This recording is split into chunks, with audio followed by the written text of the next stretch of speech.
Most of us have had someone in our lives we could not replace. Perhaps a parent, a partner in life, a husband, a wife, common law partner, someone very special in our life. This chapter is going to look at these relationships. Let's begin with the meaning of personal relationships. For our purposes here, and for this course on gender studies, personal relationships are those in which partners depend upon each other for various things.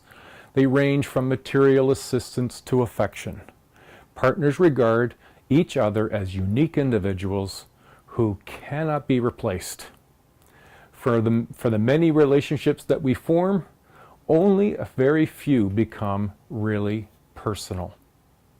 So when we consider about the models of relationships and the differences between masculine and feminine models of relationships, the masculine and feminine orientations to close relationships often reflect male and female approaches to relationships. There's not a lot of agreement in the research. Feminine approach is better to feminine and masculine are equally valid. So what we're going to do, we're going to explore the two primary ones to show that variation. And we're going to begin with the male deficit model. Now the male deficit model suggests that the feminine individuals are relationship experts. And they view feminine ways of forming and maintaining relationships as the right way to engage in intimacy, and that the masculine style of building and maintaining relationships isn't very good. In fact, it's inadequate. Now, the male deficit model views personal, emotional, self-disclosure as the key to close relationships. Emotional talk is seen as the most important part of intimacy. Now, it's important to note here that in sociology, and particularly looking at this area of intimacy, intimacy isn't the physical intimacy that occurs between partners. Intimacy is the emotional sharing, and it's the ability to have the dialogue between two people to share their private, most intimate moments with one another that they wouldn't necessarily share with everybody else. So intimacy has a bit of that physical element of close and proximal to one another, touching, but it's a lot about the dialogue that occurs between two people that is shared with those two people and not with anybody else. All right, so when much of the academic and the popular sentiment maintains that men, well, they're just less able than women to express emotions and to care. These approaches hold that since self-disclosure is so important to intimacy, men's and boys' friendships are less intimate than women's at least, and to girls. And that men emphasize activities to avoid intimacy. So men are more likely to be doers of things than to explore intimacy. Now that's part of this particular model. Now it's not the only model, but you'll start to see how these models of communication between men and women are different and why there might in fact be some conflict about how to communicate with one another and what is intimacy and what is a close personal relationship. Now the second model we'll look at is what's known as the alternative paths model. Now this model, it asserts that there are different routes to creating and sustaining close relationships that are equally valid for creating closeness. Already you're recognizing a difference. While this model agrees with the male deficit model that socialization is a source of the difference between men and women's close relationships, it differs in that it does not assume that masculine people lack feelings or emotional depth. And that's an important component. It's recognizing that there might be more than one route to get to the same outcome. The alternate maths model suggests that masculine socialization discourages masculine individuals from forming and expressing their feelings verbally, or limits their chances to practice emotional disclosure throughout their life. And so the alternative math model also argues that masculine people do express closeness, but they do so in a way that's different, but equally valid in terms of ways that feminine people do the same thing. This model also challenges the research that was used to justify the male deficit model, noting that these studies define and measured men's closeness using feminine ruler. Now, the feminine ruler isn't a person who covets over everybody else. The feminine ruler was a measuring stick, that the way to measure closeness was through the measurement of a feminine ruler that judged men's relationships based on a feminine norm. And so it started to explore as an alternative path that there's more than one way to get to the outcome, and that's an important statement to make. So instead of self-disclosure, masculine people tend to express closeness by doing things together. This does not mean, however, that they don't self-disclose or engage in emotional talk. And I think you'll agree, or you probably have some experience, that this shift of what is masculine and what is feminine is starting to move, where what has been acceptable for men has been changing. More men are finding ways to express themselves that are more meaningful to one another and to women. The gender of the person needing support also plays a role, since research shows that both genders tend to be more comforting to a woman seeking support than a man. And so it just seems to suggest, at least, in a stronger position, that these modes of communication, these models of communication, are blurred, that there are more alternative paths, and we're in a period of transition when it comes to gender. We're going to now look at gender styles of friendship. And it's important to note that there are many similarities between the friendships of most men and women. It's not to make this about men and women and how different they are. There's a lot of similarities when it comes to developing friendships. Both sexes value close friendships, and both sexes try to care for those relationships. Both sexes use both instrumental and expressive strategies to build and maintain their close friendships. Now, it's important to note, instrumental will be those things that you do to help one another. Expressive will be those emotional components that you use to support one another. And both men and women use both. All right, let's carry on. So now what we'll touch base on is women's friendships tend to be built, and we'll look at women's friendships first. They tend to be built through dialogue, typically about personal feelings, experiences, fears, problems, daily lives, and activities. The talk is primarily a way to build and enrich friendships that exist as a evolving dialogue. It's almost a continuation, a growth, a development of the relationship through this evolving dialogue that carries on over time. Now, because women are historically generally socialized to be attentive, to be emotionally supportive, and to be caring, it can be difficult for women friends to cope with feelings of envy and competition. Female friends often discuss the qualities and the dimensions of their relationships explicitly. In psychology, this is known as meta-communication. Meta-communication is the dialogue you have with one another about the quality of your relationship. Women are more likely to explore the qualities and dimensions of their relationships. Women's friendships are often characterized by breadth that introduces friends to many different aspects of each other's lives. They aren't very one-dimensional in relationships with one another. They're multi-dimensional and look at all aspects of each other's lives. Men's friendships, they tend to center on doing activities together, such as engaging in sports, watching games, or other shared activities. It's closeness by doing. And it describes the way many men build their friendships, going out on camping trips, doing activities together, going to concerts together, that this is the activities that men do to sort of forge relationships and friendships.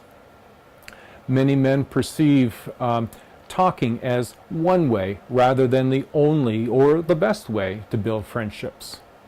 When they do talk, they tend to be about activities.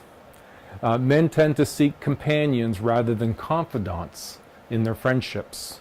And that's a distinction between either, both men and women, is they have different paths to get to a very similar outcome. Men's friendships, many have an instrumental focus, the doing part, in which they do things to help one another out.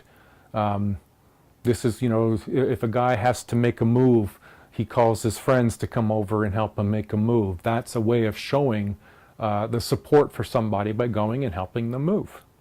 This may also take the form of diversionary activities when faced with problems rather than explicit, expressive conversations about them. A guy has some difficulties going through separation.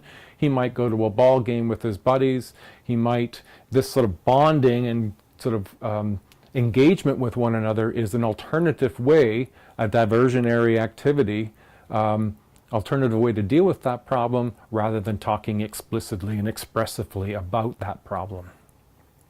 Men tend to talk indirectly about serious feelings with other men. Often serious emotional issues are shrouded in the joke talk. Just to give you an example, quite a few years ago when I was married, I was going through a divorce.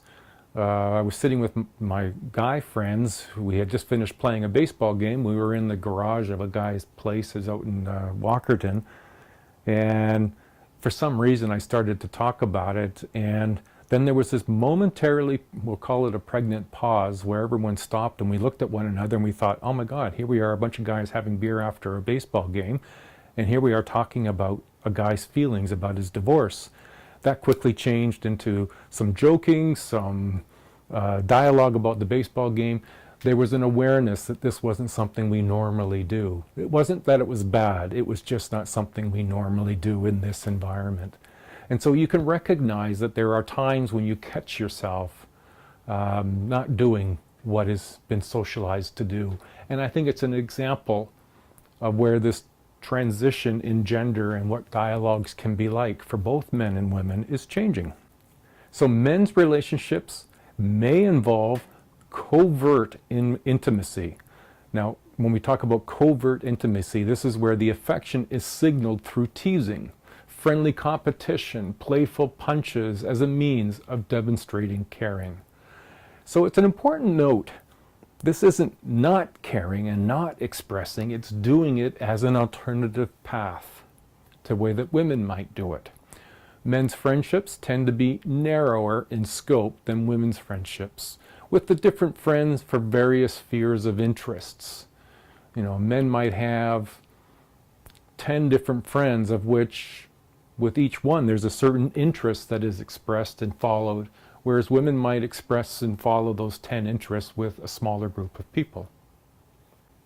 So carrying on, let's look at the friendships that can occur between men and women. And we often look at that and go, well, men and women can't be friends. Sex gets in the way. But let's look at those examples where, in fact, it doesn't get in the way and men and women can be friends. Because of the high emphasis we place on gender in our culture, women and men may see each other as sexual terms, and even when they're not sexually involved.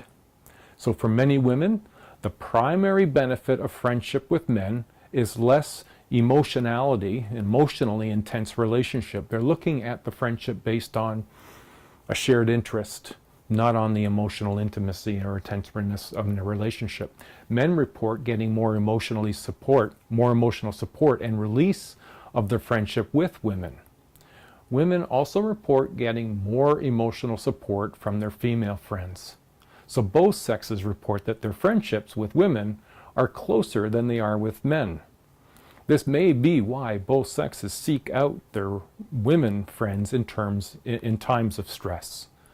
And so there's a recognition, at least, that some of those needs can be met through friendships without there being a degree of deep intimacy. So now let's touch on the gendered romantic relationships. And we're going to look at heterosexual romantic relationships tend to be follow a very typical script in which the traditional gender roles are emphasized. But this script is changing. So when we start to develop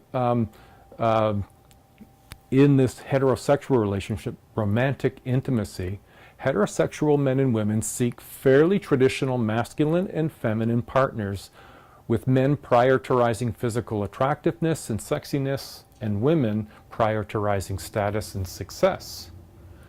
Now, as much as that has been the traditional script, some of those scripts are certainly changing over time. It'll be curious to explore where might gender be and the gender communication approaches be in 50 more years from now. We would be a very different place. Most heterosexual couples conform to a script in which men take a more active role in planning dates. Gay men and lesbians are less likely to conform to the standard script, which makes sense. They're cutting new ground in a lot of other areas, so that script doesn't apply to them. Men actually tend to fall in love faster and harder than women. Now, men may not want to admit that, but statistically that seems to bear out. Men tend to be more active, impulsive, sexual, and fun at the beginning of a relationship. Women tend to be more pragmatic and more focused on developing a friendship. So when we look at these sort of approaches, it's not surprising that men and women don't always get along in their relationships right away. So let's touch base on attitudes towards sexual behavior. While less rigid than in the past, it's still judged that men and women we still judge men and women quite differently when it comes to sexual behavior. Women tend to be judged more harshly than men when they have sex with multiple men. We still have a stereotype for both men and women that we express when we hear the differences in terms of men and women and in sexualized behavior. Women tend to engage in sex for intimacy and for commitment reasons, while men are more often motivated by lust and physical pleasure. Women, regardless of sexual orientation, are more likely than men to focus on relationship dynamics. And partly this is a socialized perspective, that women have been socialized to care about relationship dynamics more than men. Committed heterosexual relationships tend to continue to reflect cultural values and cultural beliefs, with men as the head of the family and primary wage earner, and women primarily in charge of domestic aspects of the relationship. Now, as much as this has been changing, and statistically the data shows that it has been, this still seems to hold true in most family experiences. Gay and lesbian relationships tend to function like best friend relationships, with the added aspect of sexuality and romance. All right, now let's begin with gendered patterns in committed relationships. Now, the gender modes of expressing affection, we're going to touch on this as well. And these are the sort of models, if you will. And we'll start with women. Women tend to create and express closeness through personal, self-disclosive talk. That's an important element, whereas men are more instrumental in their displays of affection, that sort of joking side where a punch on the shoulder and a cohorting is part of that display. Women are often hurt when men don't want to discuss feelings and relationships. And men can feel like they're being pushed when women expect them to emotionally be expressive. And so it's not surprising that once we get past that sort of first introduction of the relationship, the sort of everyone's excited and the emotional high, then we find ourselves getting into the reality of the relationship and the care of the relationship. And this is where we find men and women don't always express in exactly the same way. And then it's finding our way.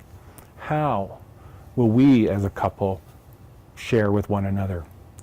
Now, contemporary American, or for that matter, contemporary North American culture values feminine forms of expressing care, often not recognizing instrumental displays of affection.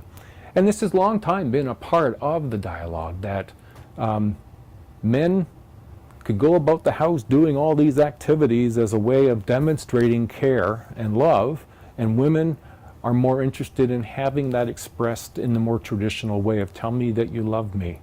Showing me these things doesn't always translate well.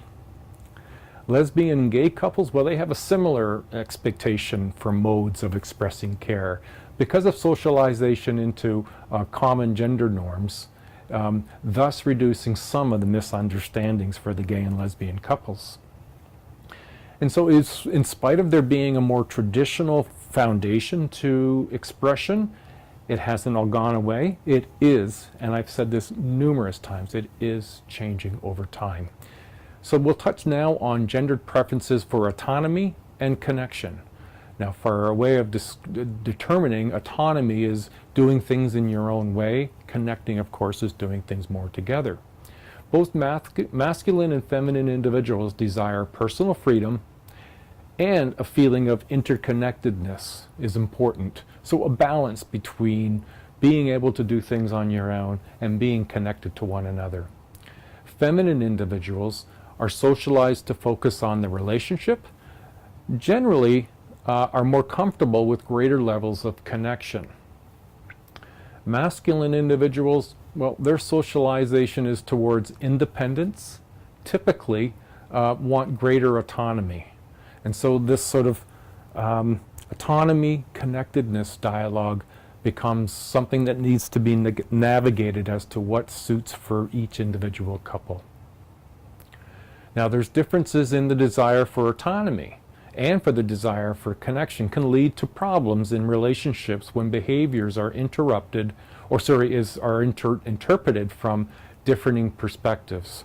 This may lead to the demand withdrawal pattern, in which one partner feels distant, so attempts to engage in close personal talk leaves the other feeling stifled by the discussion.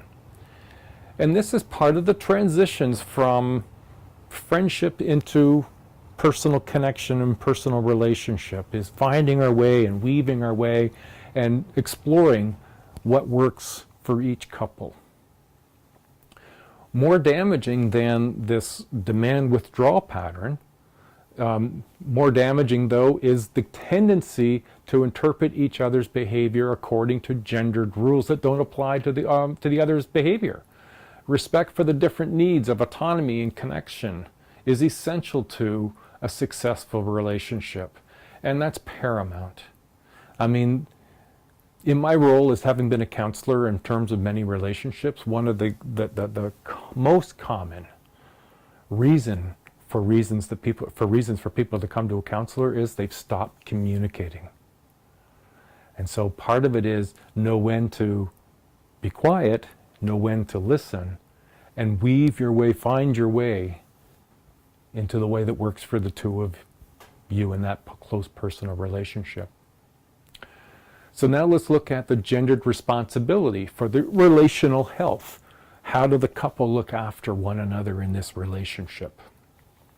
Now, lesbian couples tend to share responsibility for the relationship. In a heterosexual relationship, well, it's assumed that women will take on the primary responsibility for relational maintenance. And that's a very traditional foundation. And we are moving through that, but we're not through it. We are still looking for ways for men to step up and become also responsible for the relationship maintenance.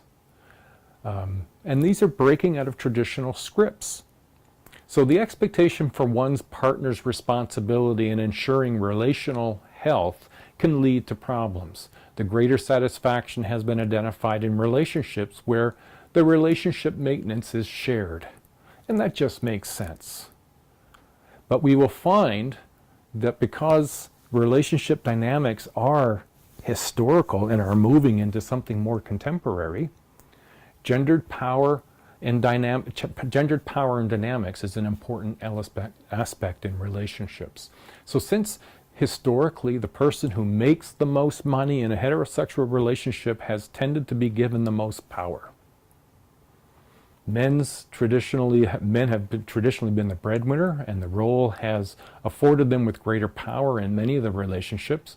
Now remember, power is defined by being able to make decisions in spite of opposition. And that's an important element historically in this traditional format of breadwinner and caregiver. That's been the case. Now this has been and is shifting. And this dynamic tends not to be present in lesbian relationships, but it can cause competition of status and dominance in relationships between gay men. And we're seeing this dynamic of how does the dynamic of power influence the way that the relationship evolves changing. Tensions may arise over this role of primary breadwinner, particularly for those who subscribe to the traditional gender roles, but whose paychecks violate these expectations. What if he doesn't make as much as she does? But we're trying to adhere to the old traditional format. And so we're finding this dynamic of power in a relationship shifting. People who adhere to the traditional gender role views in marriage, but in which the woman earns more than the men, are more likely to experience decreased self-esteem, marital satisfaction than people in marriages with less adherence to the traditional gender roles. This change, by the way, has been occurring since the 1960s. And so it's been a slow adjustment, but that's part of how change occurs in any society. In heterosexual relationships, women tend to do more of the work in the home, including the housework, the caregiving, than do men. And now this is even true when both partners work, and even when the woman earns more, even considerably more, than the man. It's known as the second shift. Now the second shift is the women's duties of taking care of the home and the family after arriving home from work, and tending to be, it's very taxing, it's routine, it's repetitive, and it's not very rewarding.